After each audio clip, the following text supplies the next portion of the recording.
Hi, everybody. Let me know in the comments if you can hear me, if I'm too loud, anything like that. So, because I'm on my own tonight. So, I'm running the stream tonight by myself. Um, so, I am so glad to be back. Are you guys glad that the season has started again? I am. I am so glad to be back in the groove, doing what I love. And oh my goodness, we have a very, very interesting topic tonight. And this was actually by special request um, from one of our supporters. So yeah, join us on Discord if you would like to be part of like digging into the history of things. Let me see if I can, I'm getting some reverb here. Hang on just a second. There we go. That's a little bit better. Can you hear me better? Okay. So what I was going to say is that join our Discord server, because if you want to like help with research, different things like that, you can do that. If you want to request that certain things be covered, or you found something that was like super interesting, you can do that too. So that's, we can do that on Discord. I have my own channel in there, and so that's, we do things like that there. So that's a lot of fun. So let's see what's going on in the comments real quick, and then we will get into the meat and potatoes of this, because like I said, this is a really, really interesting conspiracy, and Mother loves a conspiracy, but I think we're going to debunk this one tonight with just some good old-fashioned dark history, because there really are some really good seeds to the base of this conspiracy, but they just kind of threw what we know about actual history out the window. So, but it's a lot of fun. So let's see what we've got here in the comments real quick. I'm going to go over here. This will be a little bit easier. All right, so I think I know who this is. Hey, Pogo. He says, a good day, Straps. Much love. Okay, so it may be Straps. I'm sorry. I was thinking it was Pogo. Much love and respect. So it is from Mr. and Mrs. Pogo and the Australian clown community. So we are so glad to have you in the house. Not sure who you are, but it's going good, and glad you're here. And let's see. Then we have Mr. and Mrs. Pogo again. We have Razzle Dazzle in the house. Hey, Raz, how are you doing? Glad that you can make it as well. And let's see, we have Susan in the house, and she's saying, hey, how's it going? Going very well. I am so glad to be back. So yeah. And then we have Miss Nadine. Hey, Nadine. And we can thank Miss Nadine. She was the one that has requested this particular topic be covered. So yeah, it's going to be fun. It's going to be fun. And then Raz says, hanging in there, man. Love you tons. Well, we love you too as well. And we are so glad that we're all together as the gang. So, all right. So let's get into this. Let me switch over to my notes real quick. So what we're going to be covering tonight is going to be, it goes by a couple of different names. Some people call it the repopulation conspiracy.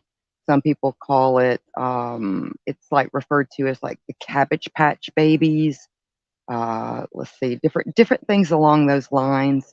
The Tartarian Nation, just different things. And I think there's like one really popular video that's flying around that it's a really cool video. Don't get me wrong, but yeah, I think we're going to have to debunk that tonight. So even though I did enjoy the video, it was a lot of fun. So I'm sure, like I said, most of you guys have heard of different conspiracies, urban legends, things along those lines. And one of those, of course, would be the tale of Atlantis, the lost city of Atlantis. I'm sure all of us have heard about that. But have you heard about the lost empire of Tartaria?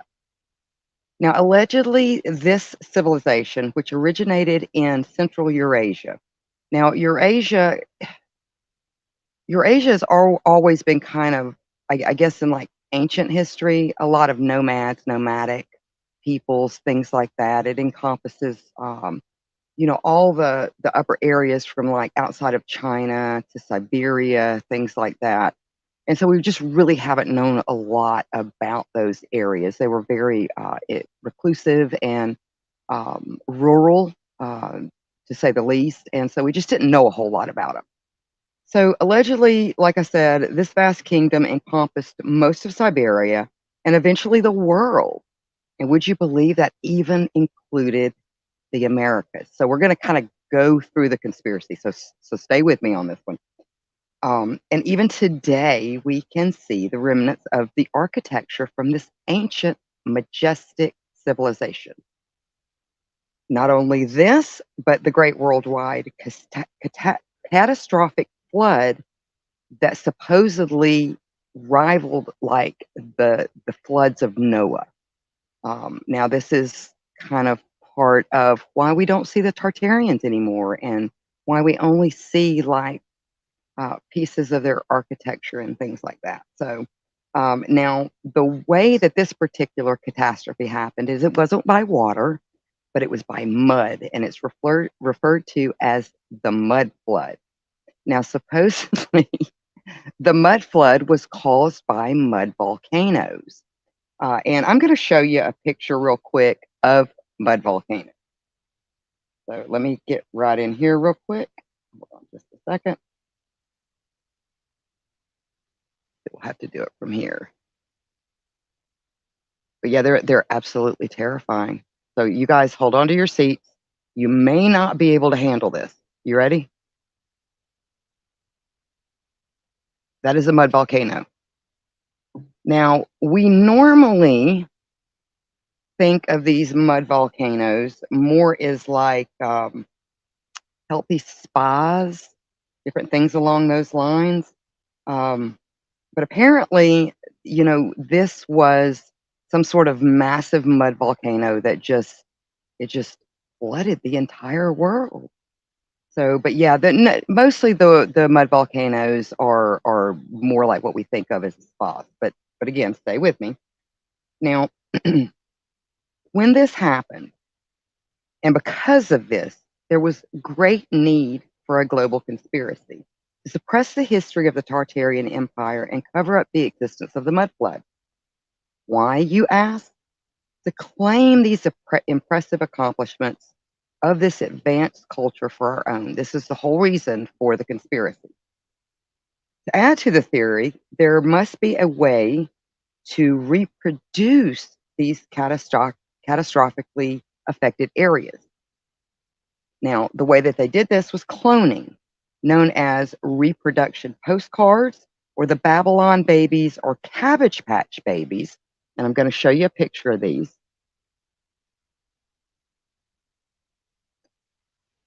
Right here. So you see, these were Babylon babies. They were postcards.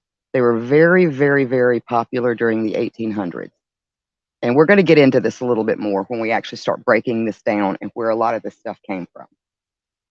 Now, they show babies being grown in cabbage patches, hatching from eggs, cooked in fires, being hooked from the water, left in empty cities, being transported on trains or aerial vehicles, and sold as cattle. Now, to facilitate all these clones, we would have to invent the incubators, which were necessary and were then premiered so that all the people that were cloning could find them by being basically premiered at the World's Fair. And this is reaching way back since I'm 149 years old. If anybody actually remembers the World Fairs, I don't think they even do those anymore, to be very honest with you. Now, of course, because of all these clones, they must be housed and educated, leaving this job to the Odd Fellows, which is kind of like a fraternal society, very much like the Masons. But yeah, that was their job. Now, once sufficiently prepared, the orphans would be relocated via the orphan trains and then, like I said, sold basically at a market, like cattle. Now, how do we know all this stuff? Why is it not such a secret? Well, apparently, with this particular conspiracy, they had to at least leave clues. And the clues that we have, or the clues that this particular conspiracy relies on, are the repopulation postcards, which I showed you, one of those just a moment ago. Cinema, early cinema, maps. Disney even gives us a clue. Now, did you know that there are 27 motherless characters in the Disney movie? And even Xavier Roberts' Cabbage Patch Kids give us a clue. So they don't want us to know, but they want us to know. And this is actually was from, you would find this on a box. If anybody remembers the Cabbage Patch Kids that were super duper popular back in the 80s, it says the Cabbage Patch Kids came with a new origin story that was printed on every box. Xavier Roberts was a 10-year-old boy who discovered the Cabbage Patch Kids by following Bunny Bee behind a waterfall into a magical cabbage patch, where he found the Cabbage Patch Babies being born. It read, to help them find good homes, he built Babyland General Hospital in Cleveland, Georgia, where the Cabbage Patch Kids could live and play until they were adopted. Now, like I said, of course, in order for this entire storyline to work, we must disregard everything we think we know and understand about anthropology, geography, geology, architecture, and actual world history. However, and we're going to get to the comments in just a minute, the really cool thing that I found about this conspiracy, and it kind of goes back to what we've always talked about, and they covered a lot on Owl Light too, because the art of storytelling, it comes from folklore, it comes from urban legend, it comes from the oral tradition that eventually gets written down or in these days recorded, and even as fantastical as a lot of these stories can seem, they 9 times out of 10 always have some seeds of actual history-based occurrences. And that's what I really, really love about history, especially dark history, is you tend to have to dig, but you can find some really, really cool stuff. And we did. We did. I have dug into this. People have sent me some stuff, so to help me along the way and things like that.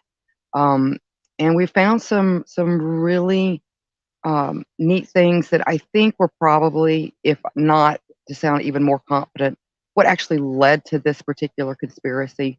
And the stories in reality are really even more disturbing in some ways than the actual conspiracy itself. And so we're going to get into that here in just a minute, but I'm going to see what's going on in the comments real quick. And let me see if I can get my comments reconnected. Give me just 1 second. So, but yeah, this was a fun one, and it actually leads to a story we're going to get to at the end of actual murder, because you can't cover this conspiracy without covering a particular story, a particular event that happened in history, and we're going to get into that as well. So that will be a lot of fun. So let's see where we were at on the comments real quick. Let's see. So we have Calvin in the house. Hey, Calvin, how are you? So glad to have you here. I am so glad to have you here. We have a Facebook user, not sure who you are, and glad you snuck in. Nadine says, the Tartarian Empire and the Great Mud Flood. Yes, yes. And just Google that. You can find a link to that particular video. It's all over YouTube and a couple of different other video sites. And it's worth watching. I mean, it's entertaining. And then we have Aki in the house. Hey, I am so glad they're getting a lot of rain right now. So yeah, so we hope you get all hydrated for sure. And then Calvin says the mud flood, thought that happened after you ate Taco Bell. I think we're talking about a different mud flood. But yeah, I guess that could happen too. Let's see.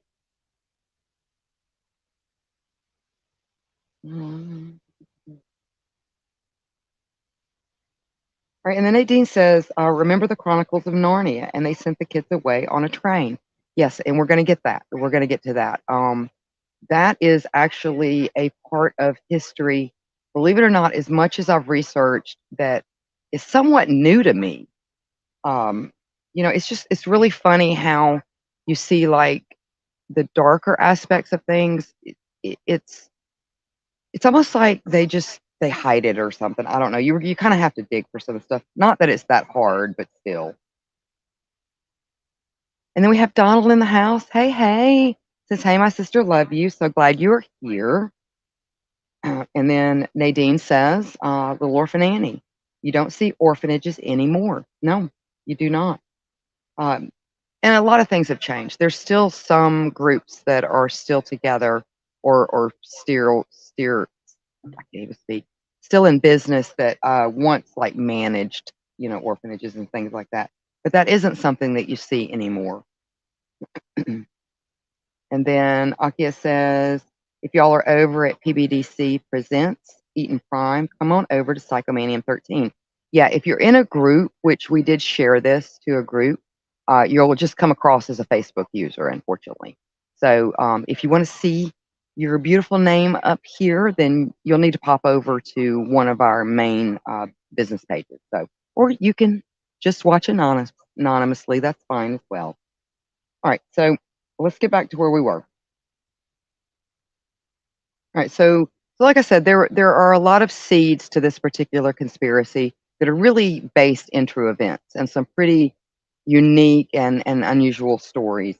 Now, as far as that, I'm going to start from kind of the beginning of the conspiracy and move down from there.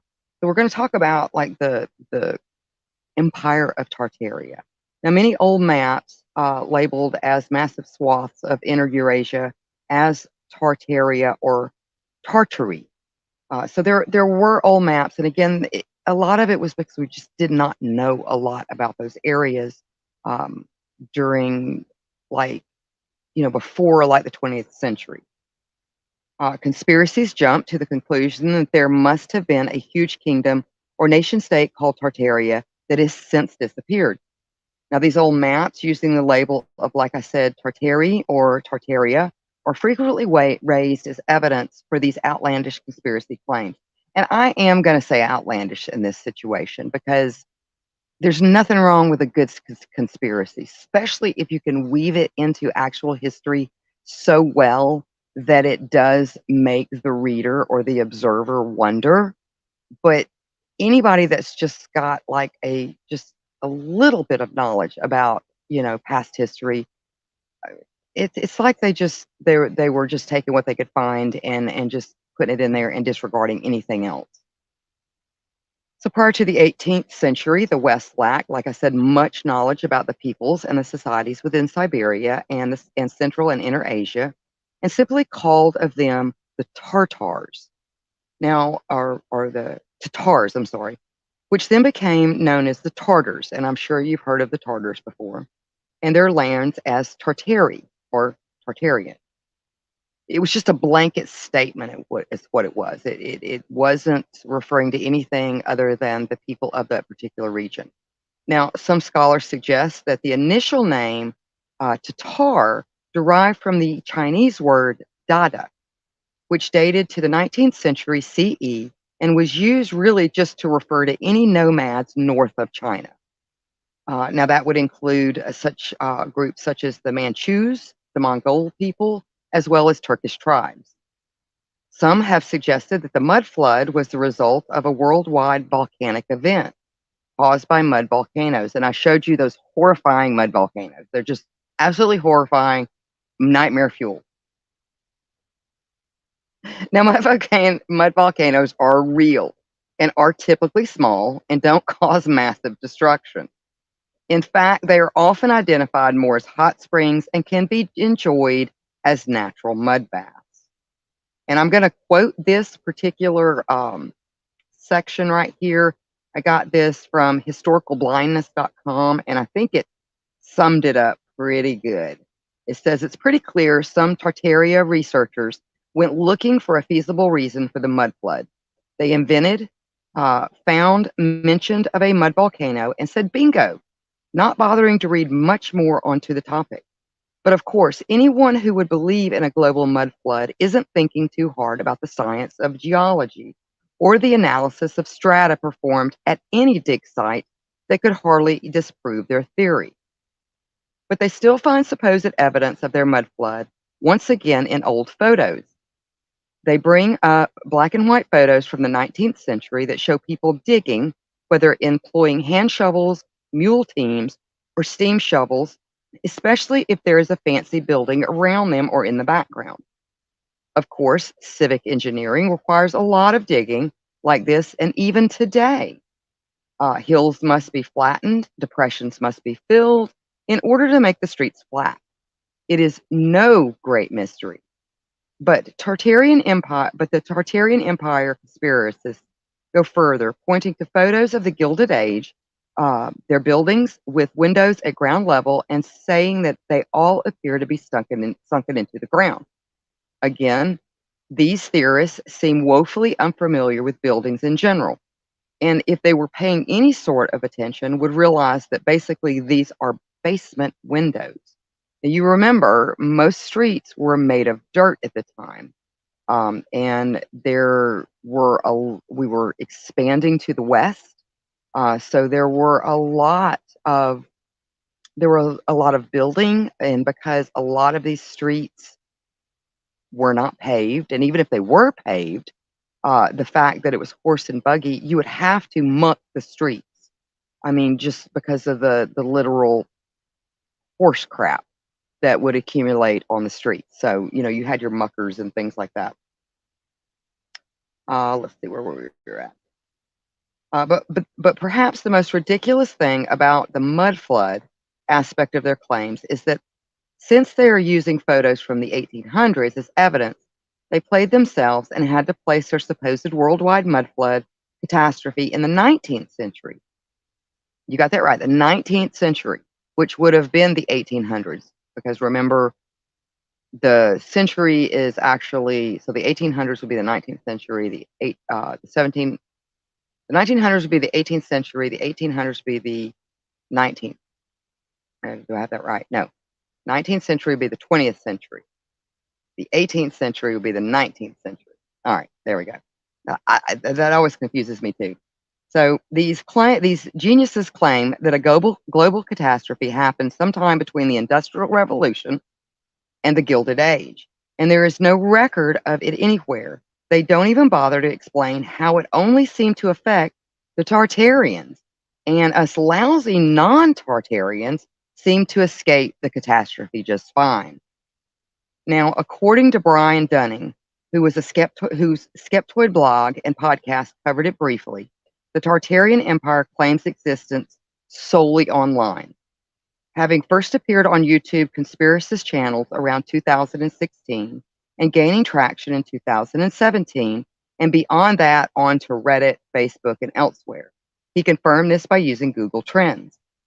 The topic became more common kind of into, like, I guess the mid 2010s, and there's good reason to believe that the pseudo history actually originated in Russia and may have just, through just how the internet works, just traveled west online. So, kind of just to debunk from there. So that kind of explains to you where we actually started to see the conspiracy to begin with. Was online. It started showing up around 2016, 2017, things like that. Now, as far as like the postcards, the repopulation postcards, which a lot of people point to, which is all the little babies in their cabbages. And if you want to look more into it, because I've got a lot to cover in a small amount of time, you can go and look at those, because there's a lot more that I am not covering tonight that is actually part of, there's more information, basically. So if you really find this interesting, definitely dig deeper. But it really refers to, in a lot of ways, we're going to look more at the birth of cinema. Okay, so a lot of people also say that cinema was further proof that they were cloning these babies that they referred to as Cabbage Patch Babies. Now, also, this would have been during the time of like the Victorian era, the Edwardian era, and there were a lot of social, moral behaviors that you had to abide by. Not, today everything's really much more lax than it was back then. You just had certain things that you could and could not do. So that the way that cinema kind of got around this, when they would refer to reproduction, would be to use these cards, these postcards, as kind of a inspiration and things like that. But we're going to get into it here. So, reproduction is one of the most persistently generative themes in the history of science and cinema. Cabbage Patch fairies, clones, and monstrous creations have fascinated filmmakers and audiences for more than a century. Cinema, it was thought, recreated life both through its approximation to reality. Now, prior to the birth of cinema in 1895, a variety of 19th century mechanical devices and display techniques were used. The last format that was kind of used would have been the postcard, and that would include these what they refer to as the repopulation postcards, which were really just super, super popular baby announcements, is what they were. If you watched our feed talking about the Magnificent Seven before we covered the cemeteries of London, we went through the whole history about sanitation and what was kind of going on at the time that led to the need for these cemeteries. So you have cities that are becoming overpopulated.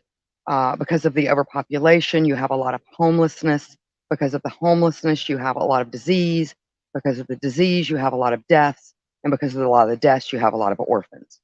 Okay, so once they started to clean that up and implement more sanitation regiments and things like that, then babies thrived a lot more. So it is very easily to conclude that the reason that these birth announcements became so popular is because even though death was very common for a young child, even in those times, it was still a lot better than it had been prior.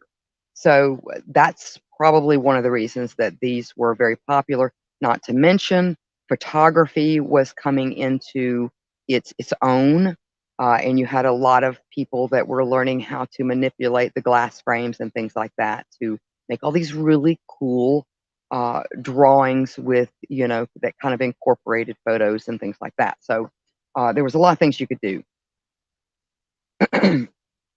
So, like I said, the postcards, they boomed in Europe and North America at the turn of the century. And among the most successful genre were the birth announcements, usually featuring imagery of storks bringing babies to new parents, or equally polite premised upon the folk notion of babies emerging from cabbage patches. And that's something my grandmother used to say, when the really little ones would ask where the babies come from, they would come from the stork, or you would pick them in a cabbage patch, that kind of thing. So it's just kind of part of the folklore of babies, which probably somehow relates to fae, I would imagine, if you dug deep enough. They would be sent by new parents to friends and relations. Now, postcards were a common medium for adaptation in the first decade of film. Given their abundance and their affordable popularity at the time, adaptations of postcard landscapes, postcard humor, and postcard birth announcements were common. And again, a lot of that was due to what I just kind of went into as far as things were getting better on the sanitation end of it. So babies were thriving and able to, there were a lot less deaths. There's still a lot, but a lot less. The most sustained engagement with pregnancy and birth on screen in the earliest part of film history was an adaptation of the birth announcement genre of postcards made by the pioneering French filmmaker, and I am horrible at French, so I'm going to do my best. Her name was Alice Guy Blache. Now, they normally refer to her just as Alice Guy, so that's what we're going to do. Now, Alice Ida Antoinette Guy Blache was born in July of 1873 and died in March 24th of 1968. She was a French pioneer in filmmaking. She was one of the first filmmakers to make a narrative fiction film, as well as the first woman to direct a film. Alice Guy made her first film in 1896. Its original title may have been, and it gives a French pronunciation, which basically translates to the fairy of the cabbages or the birth of children. Now, the Cabbage Fairy, made in 1896, was barely a 1 minute long film. And it was a postcard basically brought to life, a non-theatrical demonstration film intended to promote the Gaumont Company's camera. It showed a fairy plucking newborns from a painted wooden cabbage patch, laying the babies at her feet. The film was a success, and perhaps as a result of this success, Guy went on to make a number of films on the reproductive topic. So, in the film of the whole repopulation conspiracy, there are references to how film gives us clues too. But to be honest, this is kind of the history of film. I hate to, anybody that was really hoping that the mud floods and stuff like that happened, I hate to bust your bubble. Now, we went into the fact that in order to clone all these babies so that we can repopulate certain areas that have been, really, really badly affected by these mud floods, we would have to have incubators. And they use the World's Fair as the example, as well as the incubators themselves. Now, the incubator babies in reality, however, Dr. Martin Coney, like Coney Island, opened his first incubator exhibit in Berlin in 1896. Over the 43 years of Dr. Coney, he cared for 8,000 premature babies, of which 6,500 survived. The concession at the World of Tomorrow was the 22nd exposition in which the 71-year-old Dr. Coney operated an incubator exhibit. He also exhibited his incubators for 36 consecutive years at Coney Island and Atlantic City. Dr. Coney only ran his incubator concessions during the summer months and spent $45,000 on the hospital. During the fair season, Dr. Coney cared for 42 premature babies. Any baby weighing less than 5 pounds was considered premature. Dr. Coney referred to his charges as preemies, and very well may have coined that term, preemies. The smallest baby Dr. Coney ever took care of weighed 1 pound and 9 ounces, and it did survive. Admission to see the incubator babies was 25 cents, and 25% of the gross receipts had to be turned over to the fair's authorities. The cost to maintain a baby was $9 a day. Babies were kept in a constant temperature of 85 to 90 degrees. They were fed every 3 hours, but some were fed hourly according to their nutritional needs. Now, the nurses bathed, dressed, and fed each baby in the same temperature as the incubator. The nurses worked in 3 shifts. There were 5 wet nurses who provided up to 6 quarts of milk daily, and 15 trained nurses to care for the babies. The baby, and again, to bust the bubble, the baby incubators themselves, however, would not become a feature of the World's Fair, unfortunately, until the 1930s. So that kind of messes up the dates there. And I think what we're going to do really quickly is we're going to go to a quick commercial. So if you want to grab you something to drink, run to the bathroom, or what have you, we're going to go ahead and do our midway break. And we'll see you back here in just a moment.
All right, so I'm back. Let me hold on just a second. Let me take this person out.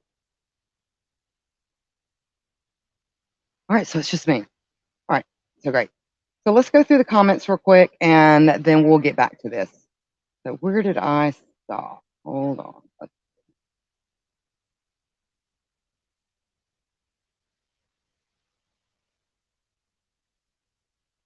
right. Hey, we have Celine in the house. Hey, how are you doing? She says, "Hey, how's it going? It's going very well. Just busy getting started with our new season. Let's see. We have Artemis in the house. Hello. So glad you're here with us too. Of course, I don't run things as well as Hexus does, but I'm learning it.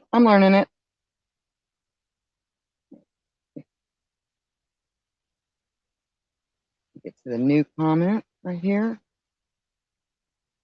So we have Angie in the house. Hey, Angie, so glad you're here with us as well. Let's see. Nadine. Nadine says it was like a freak show displayed at the World's Fair. So weird. It was. I do vaguely remember the World's Fair when I was younger, and I do remember that there were sections, not all, because some of them were like, circus gaffs or freak show gaffs, that kind of thing. But you did have sections that were kind of showing people, almost like what we think of as like trade conventions and stuff like that now, showing like new products and things like that. So it sounds to me like it was somewhere in the middle. You know what I'm saying? The gentleman actually really did help some babies. But it is weird that it was kind of a sideshow-ish type thing at Coney Island as well as Atlantic City. And then, of course, Psychomantium 13 says, buy our shit! Definitely. And actually, those monies actually just go to help support us here at the the PBDC Collective. We take all our monies and things like that. We don't go on fancy trips or anything like that. It goes right back into being able to bring you the best content possible. It goes into things such as this so that we can have more professional feeds. So we do reinvest it basically back into our supporters so that we can bring you better stuff. So go buy our shit. You're donating to us and you're getting some really cool merch and swag in the trade-off. So yeah. Let's see. Who else do we have?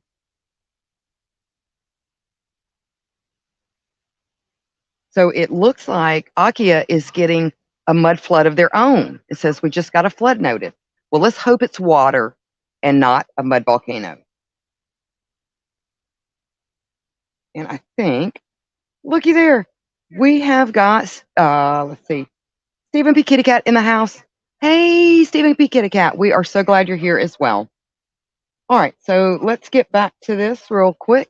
Let's get that off the screen. And go back to my notes. Got to figure out how to do like a double layout here on this tablet. This tablet just wants to do one or the other.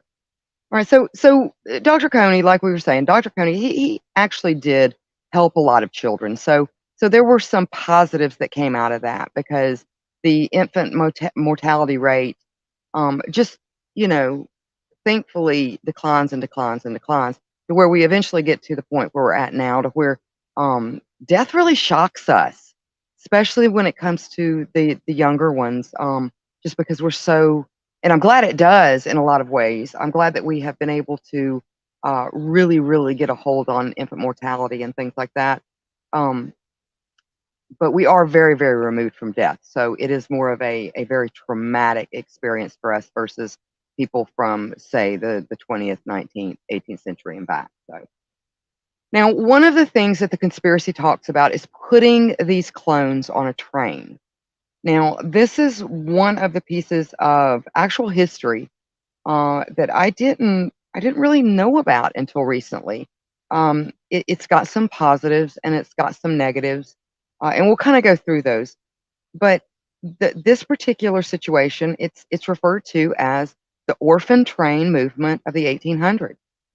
Now, between 1854 and 1929, nearly 250,000 orphan children were resettled under what came to be known as the orphan train movement. The goal of the movement was to get homeless and destitute children off the streets of New York and resettle them with families in the rural Midwest. Many of the immigrants coming to New York in the mid to late 1800s were poor and could not adequately care for their families. But you had a lot of like immigration from like Ireland and things like that due to like the potato famine and things like that.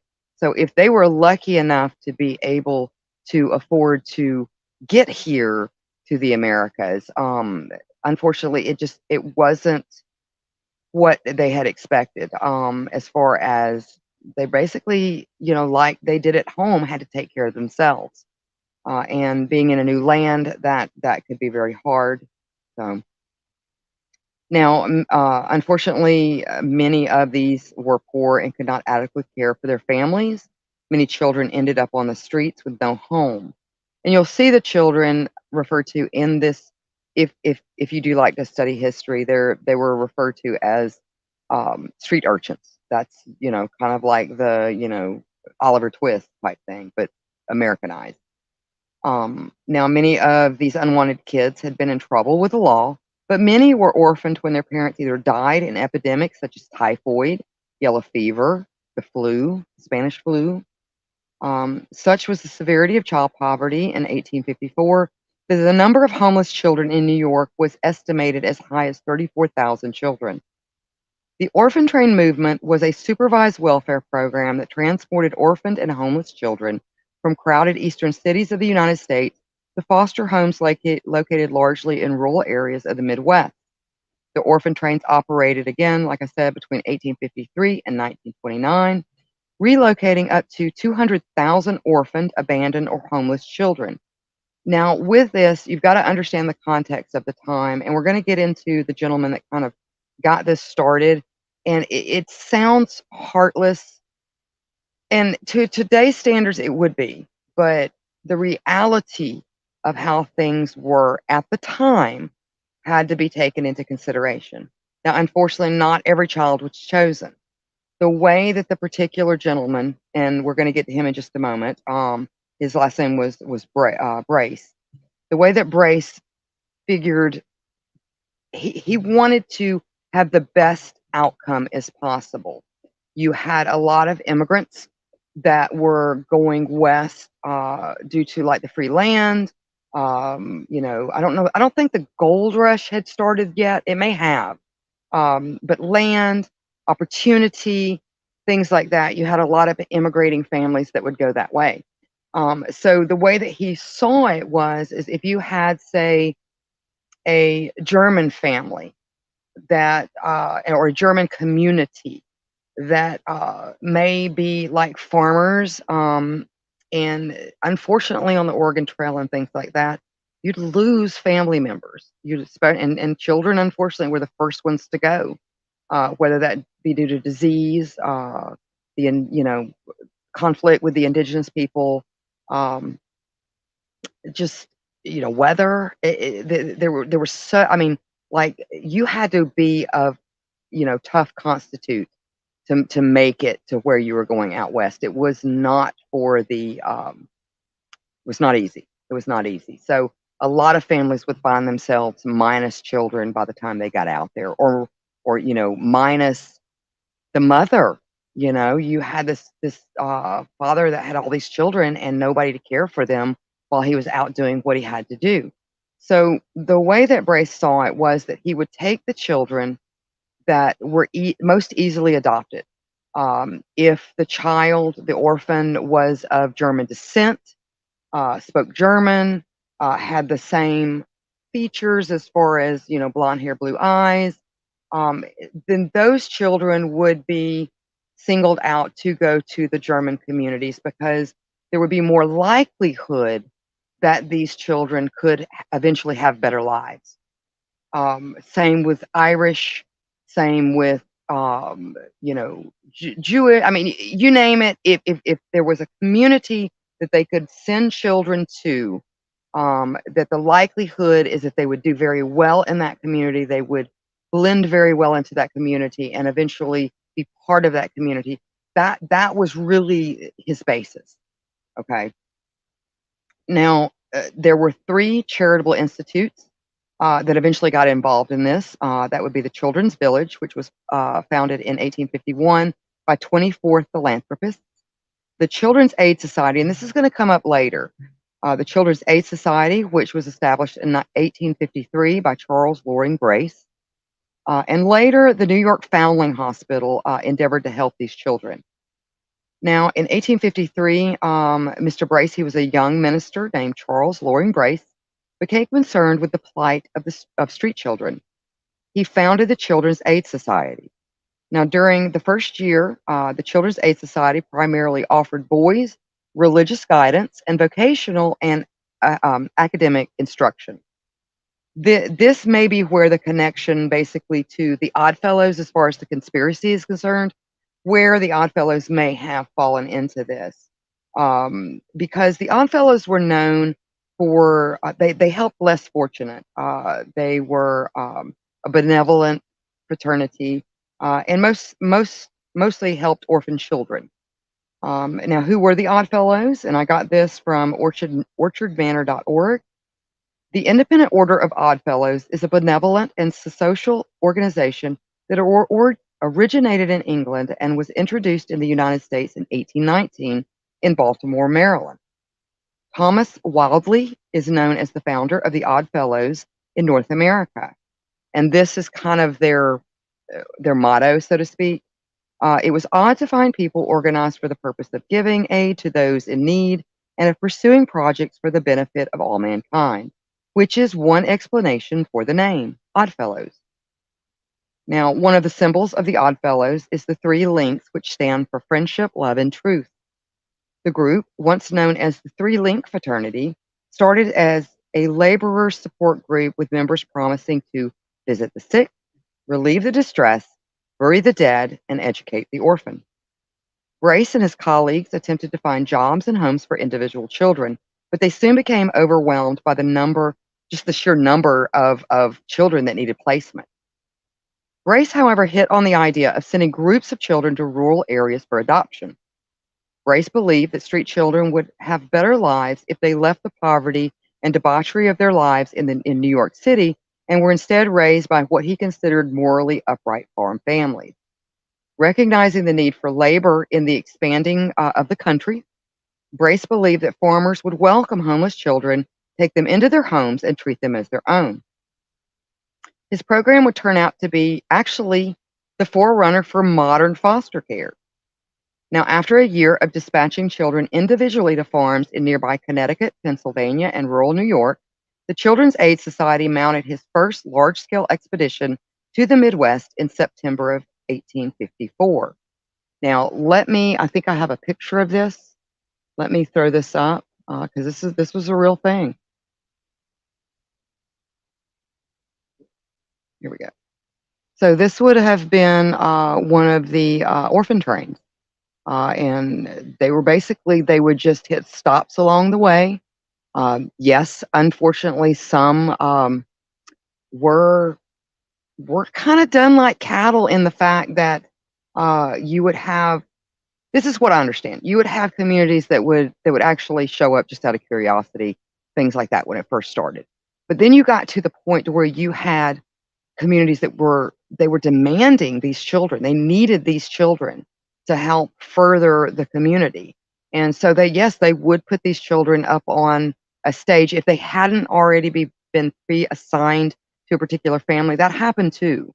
But a lot of times, these orphan trains would come through different communities, and they would put these children up on stage for families to come and claim. So yeah, there were some negative, things to it as well. But again, it was the context of the time, and we cannot judge certain actions of the time. We just know that we don't do that anymore. Do you understand what I'm saying? There's kind of a difference. So now many were loved. But that's not to say that many children were really just basically used as domestic servants either. As the West was settled, the demand for adopted children, however, did wind up declining. Additionally, Midwest cities such as Chicago, Cleveland, and St. Louis began to experience the neglected children problems that New York City had had. So they were starting to get so big that they were starting to have problems of their own with orphan children. These cities began to seek ways to care for their own orphan populations. Now, in 1895, Michigan passed a statute prohibiting out of state children from local placement without payment of a bond, guaranteeing that the children placed in Michigan would not become a public charge of the state. So, in other words, the child had to have some place to go. They couldn't just basically rely on the state to take care of them. Now, similar laws were passed by Indiana, Illinois, Kansas, Minnesota, Missouri, and Nebraska.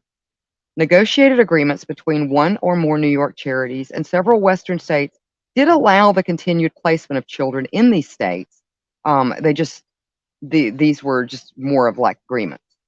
Now, such agreements included large bonds as a security for the placement of these children. In 1929, however, these agreements did expire and were not renewed as charities changed their child care support strategies. Now, again, I know this, this at first came as a shock to me, and I was like, oh my God, this was awful. But then you, again, have to kind of look back at the context of the time. And I will agree with this statement that was on the website. It said orphan trains were needed at the time that they happened. If they weren't needed, it wouldn't have happened. They were not only, they may not have been the best answer, but they were the first attempts at finding a practical system. So anytime you first try to do something, 9 times out of a 10, 99.9% of the time, you're not going to get it right. Okay.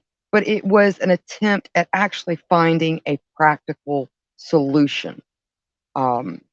Now, many children because many of these children would have died, lived to have children and grandchildren. It has been calculated that over 2 million descendants have come from these children. So, all in all, I mean, they became part of the American dream. The trains gave these children at least a fighting chance to grow up, which they did. Now, when you go to research this, and it's a little off topic from the repopulation conspiracy, it kind of plays into it, but it's one of those things that you cannot ignore. You just absolutely cannot, because the Children's Aid Society will come into this later down the line. Now, remember, the train stopped around 1929. There were a lot of laws that were put into place that forbade large-scale movement of children across state lines. There were loopholes, however, and unfortunately, fortunately, you would have some people that tried to use these loopholes for good. Unfortunately, you would have some people that would try to use these loopholes for evil. And so when you research these subjects, you're going to run across a lady by the name of Georgia Tann. And that's what we're going to talk about to kind of end this out tonight, because all of this conspiracy actually led me into murder, and just some really, really sad occurrences. But we're going to cover it because it somewhat applies. Now, for over 2 decades, Georgia Tan systematically perpetrated a large-scale child trafficking and adoption scheme. Bethula Georgia Tan was an American child trafficker who operated in the Tennessee Children's Home Society. And he it was an unlicensed adoption agency, which was based in Memphis, Tennessee. Now, this occurred from 1920 to 1950. Again, she found those loopholes when a lot of these other places were having to shut down some of these orphan transportations and things like that. She found a way to do it, and it would be more through like private adoption and things like that. So let me show you a picture of her. She doesn't look like a nice lady.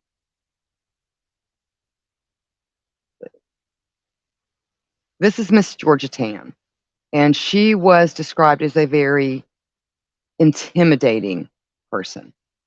However, she did have a lot of clout.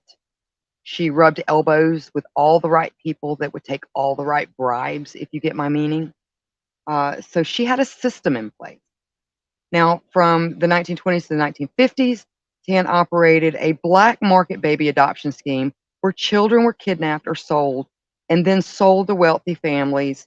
They were either sold to wealthy families, abused, or even murdered. The scandal came to light due to a state investigation into adoption fraud, which ultimately led to the closure of this institution. Tan passed away in 1950 before the investigation made public its findings. Her custom of placing children with influential members of society, now it did have one positive. Private adoption was looked down on for some reason. It was looked down on. It wasn't something that was very popular at all. So I guess if any good thing had to come out of this, that is one positive that came out of this, is that it did make private adoption more popular. Let's see. Tan, like I said, she passed away before any type of like charges could be made. Now, her custom of placing children with influential members of society normalized adoption within the U.S., and many of her adopted policies have become standard practices even today. Now, Tan had a history of questionable child placement methods that accumulated in her termination from the Mississippi Children's Home Society, where she was the receiving director. So she had been fired before for questionable methods of child placement. Georgia Tan was hired in Memphis as the executive secretary for the Shelby County branch of the Tennessee Children's Home Society. Through aggressive tactics, she eventually took over the organization and by 1924 began trafficking children using the state's legal loopholes to take custody from either the state or their families, using the state's legal loopholes, like I said, to take custody, and it was often under false pretenses. These children were then sold to wealthy individuals who were looking to adopt, often misrepresenting their adoptive candidates' backgrounds or falsifying legal documents in the process. Now, what I understand about this is she would find children that were what were considered pretty, but also looked young, so she could pass them off as younger than they were. Because the thing about private adoption is, and sadly it's still kind of the case today, is that people want to adopt young children. The younger, the better. Now, one of the ways she got around this is basically she would falsify and get the child so lost in paperwork that when families tried to find these children, there was just no way to do it.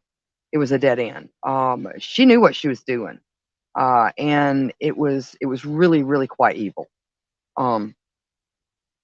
Now, several notable people who used her services and Tan's adoption agency were, and you're going to go, oh my word, the actress Joan Crawford, June Allison, and husband Dick Powell, as did the adoptive parents of professional wrestler Ric Flair. He was one of Tan's adoptive babies. One of the most prominent figures was the New York governor, Herbert Lehman, who adopted a child through the agency and also signed a law in 1935 that sealed birth certificates from New York adoptees. So there were a lot of things that were put into place that would make it even harder for either families or when these adopted children grew up to find their actual family, which is very, very sad. Tan used a variety of methods to procure children through pressure tactics, threats of legal action, and other ways. She would dupe or coerce birth parents, mostly poor single mothers, to turn their children over to her custody, often under false pretenses. She even sometimes resorted to kidnapping children out of their own front yards. Tan also arranged for the taking of children born to inmates at the Tennessee mental institutions and those born to ward of the state through her connections. Tan destroyed records of the children who were processed through the society and conducted minimal background checks on the adoptive homes. And we know that from Joan Crawford. No wire coat hangers. Many of the files of children were fictionalized before it being presented to the adoptive parents, which covered up the child's circumstances prior to being placed into the society. And there are some really heart-wrenching stories. If you look into the Georgia Tan story of people today that were some of her orphans or adopted children, that some of them have been successful in finding their families, some maybe not, and just it's really worth looking into. Now, while in her care, children were mistreated by Tan with murders of neglect, physical abuse, and even sexual abuse by Tan, as well as murder. With no housing facilities, the society held children awaiting placement in public facilities and foster homes. In 1943, a wealthy businessman donated the mansion at 1556 Poplar Avenue to the society. Now, that house is no longer there, from my understanding, in Memphis. The offices and intake rooms were put on the bottom floor, while the nurseries were upstairs. The all-female staff wore all-white nursing uniforms, despite the fact that they were mostly untrained and many had substance abuse problems of their own. The children were frequently sedated, and those who were difficult to place were allowed to die of malnutrition. There were even stories of them taking babies that were either very sick, things along those lines, maybe had birth problems, physical deformities, and things like that. They would take them outside and basically let the cold weather do its job. So just some really bad things. The children were frequently, like I said, sedated and allowed to die of malnutrition. Tan regularly ignored doctors' recommendations for sick children, denying them care for medicine, which often led to preventable deaths from illness such as simple diarrhea. While some of her victims are known to be buried in Elmwood Cemetery in Memphis, Tennessee, other children were never accounted for, and the exact number of deceased children remains unknown, with the estimate of about 500 deaths due to her mistreatment. At the time, so-called black market adoptions were not only illegal, but they were considered ethically and morally wrong. Reasons of the day included the fact that young unwed mothers were often coerced to give up their unwanted children. The suitability of the parents was often ignored. Information about the children's heritage and medical history was lost, and adoptive parents were unaware of any physical or mental illness. Not to mention the fact that if background checks weren't being done, there's no telling what happened to some of these children, to be very honest, or what kind of home they went to. The Tennessee governor of the time, a Gordon Browning, launched an investigation into the society on September 11th of 1950 after receiving court reports that the agency was selling children for profit, which was another thing that they weren't supposed to be doing. New York and California vowed to take action because that's where a lot of these children went to. But the children's adoptions were never investigated and no children were restored. Now, Tan died of uterine cancer 3 days before the state filed charges against the society, thus escaping any sort of prosecution. So, but thank God she's gone. But they kind of were forced at the time, the state and different societies and things like that through the country to take notice and start implementing certain things into child adoption, background checks, foster parenting, um, things along those lines. So yeah, it was very interesting conspiracy that led to some really interesting actual history. So I hope you enjoyed that. I'm going to get in here and look at the comments real quick. Let me see if I can get back connected here. I've got to figure out something to do with this. Take me just a minute. Oh, and also while I'm doing this, do not forget, we're all about like non-censorship, things like that. So do not forget about the members only area on the website. We do have monthly watch parties of uncensored um, fan films, cult classics, like the 70s kind of bad, bad, just bad. You know what I'm saying? Like just in bad taste, I guess would be the word. Movies, things along those lines. So it's going to be really fun. We did the hunger for the month of February. Uh-oh, Oz is in here. I need to take Oz out. Take Oz out. All right, um, so yeah, and then I think we're going to be playing for the month of March. We're going to be playing Faster Pussycat Kill Kill Kill, which is a Myers film. He also did Valley of the Dolls, things like that. So that's going to be a lot of fun. But this is underground. We're doing it underground, old school. You have to get with a nearby or your nearest cult member in order to get the password. And we need to make sure also that you're at least over 18. So let's see what we've got going on here in the comments, because I see some people in here. Let's see who we have. We have Wizzo. Hi, Wizzo. How are you doing? He says hi. So glad you are here. Let's see. We have a Facebook user. I'm sorry, I don't know who you are, but hey, we are glad you're here as well. I hope you enjoyed this information. I always like to bring you some really creepy, true information. I dig dark horror for those of you guys that are not familiar with what my podcast or my video streams are about. We talk about dark history. 'Cause sometimes history can be scarier than fiction. So that's the truth. Let's see.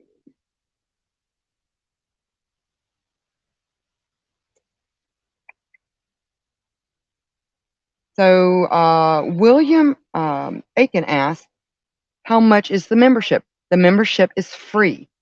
Now, eventually we are going to start, and this will be completely separate from the membership area. The membership area is just basically an inner circle. And it's for free. We're just doing it totally underground because we don't need a bunch of trolls and stuff like that to get in there. So we are we're checking everybody out, making sure, if we give you the password, it's not gonna, you know, you're not gonna be a stick in the mud for everybody else. I'll be really honest with you. So we got a lot of cool people here, so I'm not worried about that. But you will need to get with one of us or someone that is already a member of the inner circle, the members area, to get the password. Now we are working on a Patreon, and we will be bringing you exclusive content that you're not going to get on any of our other platforms, but that's in the works. That's down the road, and that will not affect the free membership areas. There are some on-demand movies that are already in there that you can check out once you get in there. And each month, as we view a movie, we will add that to the library of on-demand. So you'll have that to go back to. So you want to check out what we got. We got some good stuff. Exactly. So Ras says, join us. Let's see if I can do this right. Let's put this in here. Join us. So yeah. All right. Exactly, Angie. Angie says, one of us. One of us. All right. So I hope you guys enjoyed that tonight. I had a lot of fun. We're going to be getting into something. It's going to be a two-parter next time. We're going to go way back. We're going to go way, way, way back, as far back as we've ever gone. And we're going to be talking about, let me see if I can pronounce it correctly. Göbekli Tech. We'll get into it, but it's going to be a really interesting one. And so definitely check that out. Another part of that history that a lot of people just aren't aware of. Gobi Tech. Gobi Tech. We're going to be talking about Gobi Tech. And so it's going to be really interesting, but it is going to be a two-part because there's just a lot of information there. And I think some of the information is going to really blow your mind. It did mine. So we're going to get into that. But I hope you guys enjoyed this. Pleasant nightmares, everybody. And we will see you Friday after next. Bye, guys. Let me get myself out of here.